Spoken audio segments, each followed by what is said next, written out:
Assalamualaikum warahmatullahi wabarakatuh. Terima kasih kepada Bapak Dwi Setyo Aji SSI MSc dan Bapak Rendy Putra Maretika SSI MSc selaku dosen pembimbing, serta Mbak Ipung Junianti selaku asisten praktikum pemrograman spasial pengolahan data. Perkenalkan, saya Sifa Salsabila Khuratul Ain akan menjelaskan mengenai materi selama praktikum pemrograman spasial pengolahan data.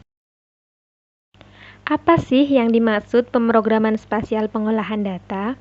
Bisa diartikan sebagai pengolahan data mentah, yaitu data spasial yang nantinya akan menghasilkan informasi dengan cara memanfaatkan perangkat lunak atau mesin learning menggunakan bahasa pemrograman tertentu. Beberapa perangkat lunak dan mesin learning yang dapat digunakan untuk pengolahan data meliputi Google Earth Engine, Anaconda, Google Colab, Jupyter Notebook, dan RStudio.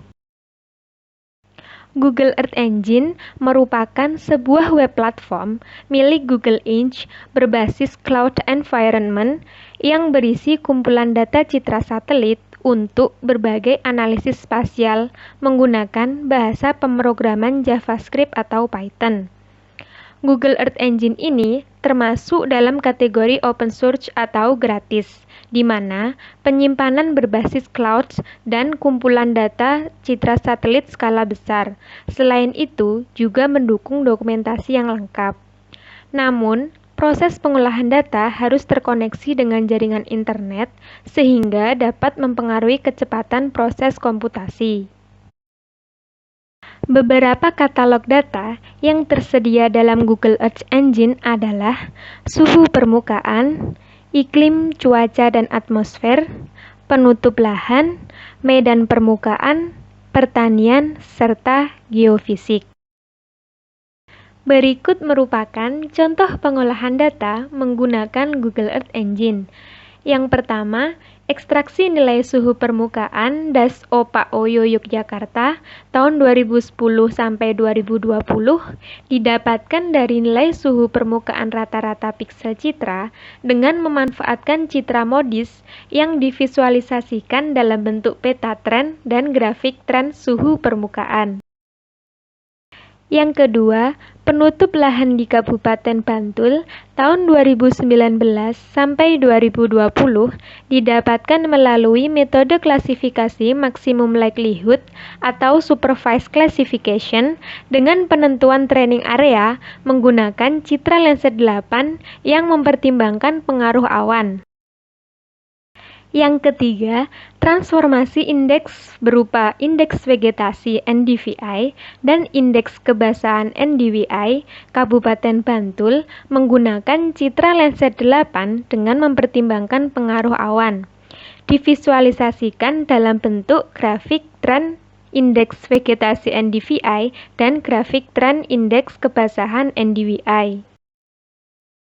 Yang keempat, indeks vegetasi di Yogyakarta dan sekitarnya tahun 2019 juga dapat diekstraksi melalui citra modis yang mengacu data NOAA-VHRR dan divisualisasikan dalam bentuk animasi bergerak setiap waktu perekaman citra. Yang kelima, percent recover atau persentase tutupan pohon di Yogyakarta dan sekitarnya tahun 2019 juga didapatkan melalui citra modis yang divisualisasikan dalam bentuk animasi bergerak setiap waktu perekaman citra. Yang keenam, kemiringan lereng di kota Surabaya didapatkan melalui citra SRTM resolusi 90 meter dengan nilai yang dihasilkan berupa derajat kemiringan lereng. Yang ketujuh, monitoring gas sulfur dioksida di negara Singapura menggunakan citra Sentinel-5P yang mempertimbangkan aspek gas nitrogen oksida dan sulfur dioksida sebagai faktor polusi. Divisualisasikan dalam bentuk peta, yaitu kondisi sebelum lockdown COVID-19 dan setelah lockdown COVID-19. Yang kedelapan, Nightlight di Kota Bekasi didapatkan melalui Citra NOAA DMSPOLS sebagai deteksi intensifikasi cahaya malam dari deteksi lampu kota, suar gas, kebakaran, dan lain sebagainya yang divisualisasikan dalam bentuk peta pada tahun 1996 dan tahun 2020. PC Raster merupakan perangkat lunak lingkungan GIS berbasis raster milik perusahaan PC Raster Software untuk pemodelan secara dinamis spasial temporal secara iteratif terdistribusi pada dokumen executable nutshell, termasuk dalam kategori open source atau gratis dengan bahasa pemrograman Python. Selain itu, juga mendukung format data raster. Namun, adanya mekanisme pemeriksaan data yang ketat, diperlukan penyesuaian data dalam format PC raster terkait pengolahan data. Berikut merupakan contoh pengolahan data menggunakan PC raster, yaitu pengolahan data hidrologi dengan menggunakan data DEM dan data hujan akan menghasilkan informasi peta rainfall atau curah hujan per waktu dan peta runoff atau jalur limpasan air permukaan. Anaconda merupakan perangkat lunak yang mendukung mesin learning pemrograman data menggunakan bahasa pemrograman Python, Conda, dan R. Anaconda ini termasuk dalam kategori open source atau gratis dan dapat digunakan untuk mendukung engine Python lainnya. Selain itu, juga mendukung format data raster dan vektor dengan menyediakan dokumentasi yang lengkap. Namun, proses pengolahan data terkadang terdapat kendala dalam proses pengaturan directory environment. Berikut merupakan contoh pengolahan data menggunakan Anaconda, yaitu pengolahan data raster dan data vektor. Data raster berupa DEM dan data vektor berupa shapefile, yang mana data raster dikonversi menjadi informasi data kontur, sedangkan data vektor dilakukan proses penggabungan antar data. Google Colab merupakan mesin learning berbasis cloud-based runtime milik Google Research berupa executable document untuk berbagai analisis dan visualisasi data dengan memanfaatkan built-in library Python dan disediakan oleh Colab. Google Colab ini termasuk dalam kategori open source atau gratis dengan sistem komputasi penyimpanan berbasis cloud, sehingga dapat dilakukan kolaborasi antar pengguna. Visualisasi data menggunakan bahasa pemrograman Python dengan dukungan dokumentasi yang lengkap, yang mana setiap proses komputasi akan tersimpan otomatis. Namun, diperlukan koneksi jaringan internet sehingga dapat juga mempengaruhi kecepatan proses komputasi pengolahan data.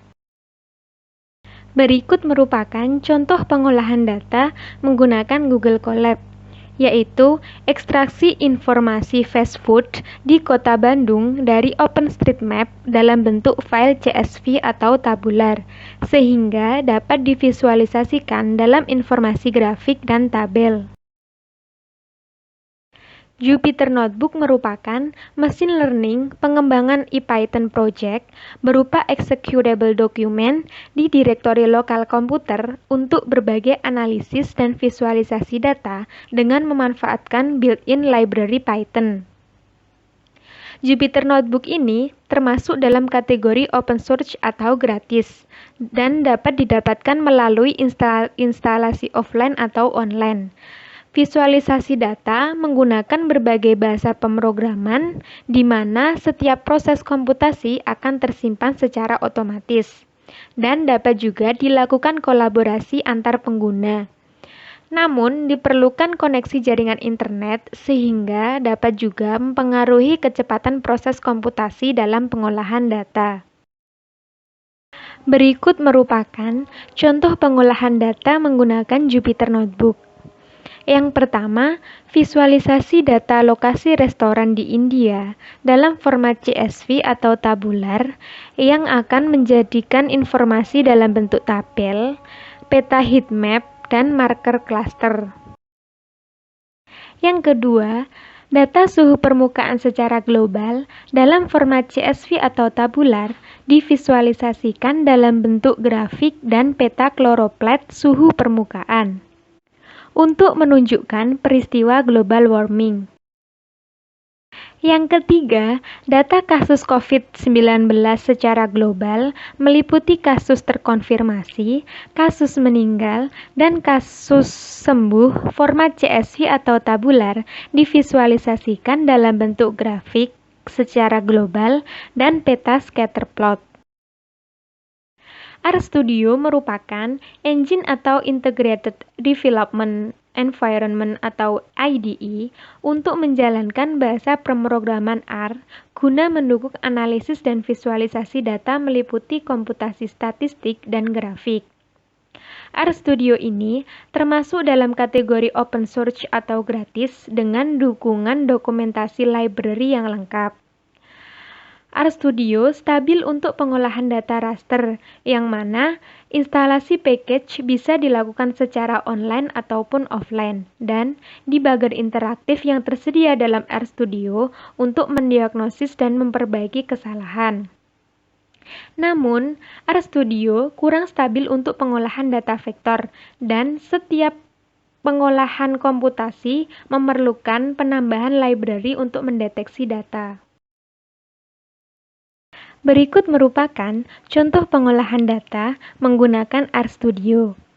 Yang pertama, transformasi indeks vegetasi menggunakan citra dengan visualisasi berupa data trend NDVI menggunakan metode Kendall-Stowe dan p-value menghasilkan tabel informasi nilai trend NDVI dan peta trend NDVI.